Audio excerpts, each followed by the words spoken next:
this lecture is going to focus on chapters 8 and 9. Okay, so in chapter 8, we're introduced to the eccentric Miss Havisham and her ward Estella.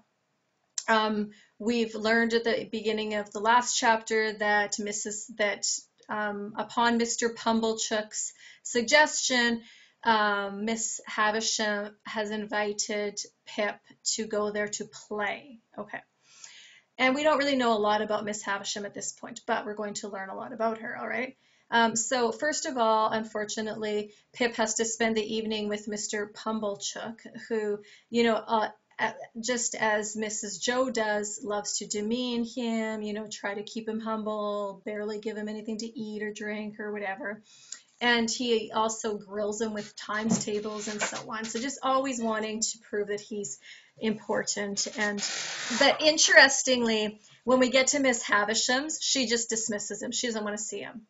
And he's so insulted by this and, embarrassed, right? Okay, so look at the description of Miss Havisham's place on page 50 here. It says, within a quarter of an hour, we came to Miss Havisham's house, which was of old brick and dismal and had a great many iron bars to it. Did you notice that? Iron bars. Some of the windows had been walled up. Of those that remained, all the lower were rustily barred, more rusty iron bars. Okay, so all the windows are walled up. Do you wall up your windows? That's kind of weird, right? Like boarded up windows. So what is the implication of boarded up windows? Light doesn't get in. Okay, very smart. There was a courtyard in front, and that was barred. More bars. Bars. In case you don't know, bars are a symbol in this novel about, being imprisoned, being trapped, not being able to move out of your, status, or move out of your guilt, or move out of your despair, or move out of your hatred, revenge, anything. Okay. There was a courtyard in front, and that was barred, so we had to wait after ringing the bell until someone should come to open it. Okay, so we learn about that. And then also at the side of the house, there was a large brewery. No brewery was going on in it, and none seemed to have gone on for a long, long time. A brewery is really a brewery. They actually made beer there. So Miss Havisham is an incredibly wealthy woman, okay? She is, the heiress, I think, of, this incredible, operation, whatever. So we learn about that. We also know that the name of the house is called Satis House, and Estella tells Pip that Satis in Greek or Latin or Hebrew or all three, she doesn't know, means enough. Enough house, he says. I'm on page 51. And she says,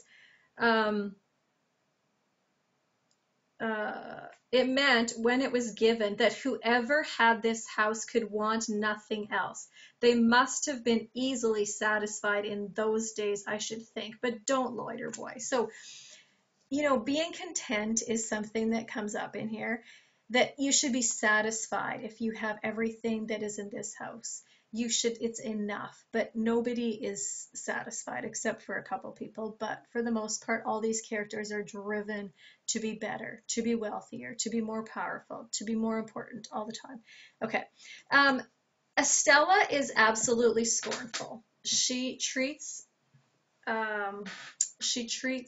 Pip really that he's, far beneath her, okay?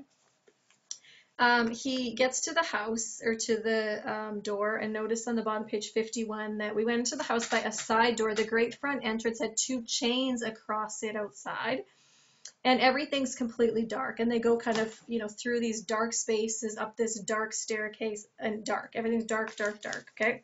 So then he goes in there. He meets Miss Havisham, absolutely dumbfounded. Okay, on page 52, we're going to read a little bit about her, but, learning her whole story is going to take a bit of time to get to it, okay? But she was dressed in rich, okay, first of all, let me go up one. Whether I should have made out this object so soon if there had been no fine lady sitting at it. Oh, that was the looking glass, sorry. Should have started earlier. I cannot say. In an armchair with an elbow resting on the table and her head leaning on that hand sat the strangest lady I have ever seen or shall ever see. She was dressed in rich materials, satins and lace and silks, all of white. Her shoes were white, and she had a long white veil dependent from her hair, and she had bridal flowers in her hair, but her hair was white. Some bright jewels sparkled on her neck and on her hands, and some other jewels lay sparkling on the table. Okay, so keep reading. This is a very strange woman, okay? I saw that the bride within the bridal dress had withered like the dress and like the flowers, and had no brightness left but the brightness of her sunken eyes. Okay, so what he realizes is that she's wearing bridal dress, bridal hair, jewelry, like basically she's dressed for her wedding. Okay.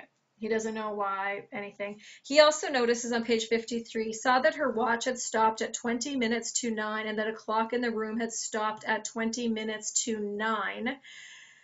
Okay, that's weird. The clock, the watch, both 20 minutes to 9. She says, you are not afraid of a woman who has never seen the sun since you were born? She's never seen the sun. She's been locked in this room. Okay, that's creepy. Then we have that he realizes everything is kept the same way. On the bottom, page 54, he says everything in the room had stopped, like the watch and the clock, a long time ago. I noticed that Miss Havisham put down the jewel exactly on the spot from which she had taken it up. And so everything, she sat corpse-like. He often refers to her in these like as a corpse or a skeleton and so on, okay? So Miss Havisham wants Pip to play. He doesn't really know how to play, so yes, he can play one card game. She invites Estella up, and Estella has to play with him. And she says, so Estella says, with this boy, why, he is a common laboring boy. And Miss Havisham says, wow, you can break his heart. What? That's weird. Okay. Then she goes on page 55. He calls the knaves jacks, this boy, and what coarse hands he has, and what thick boots. I had never thought of being ashamed of my hands before, but I began to consider them a very indifferent pair. Her contempt was so strong that it became infectious, and I caught it. And she denounced me for a stupid, clumsy, laboring boy. And then we kind of go on, and all I can think about is his coarse hands, his common boots. My opinion of those accessories was not favorable. I wish Joe had been rather more genteelly brought up, and then I should have been so too. I was so humiliated, hurt, etc. Okay, so we get this whole, situation where he is utterly humiliated by everything. On page 58 at the bottom, we have one of these other apparitions where now Pip sees kind of like a figure hanging there by the neck, and it's actually the figure of Miss Havisham being hanged. Creepy, more hangings. Okay. And then at the end, it says, last paragraph,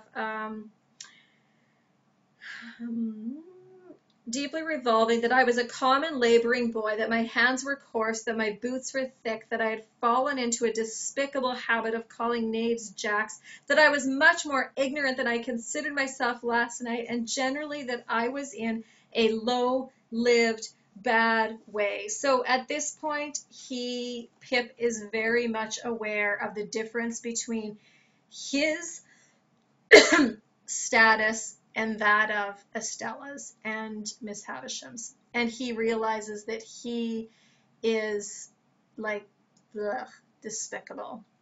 And he begins to despise his social class and seek, like he's so ambitious, class ambitious, to get out of that, okay? And he's going to do everything he can to break these social barriers, all right? Okay, we'll stop there and pick up chapter 9 next.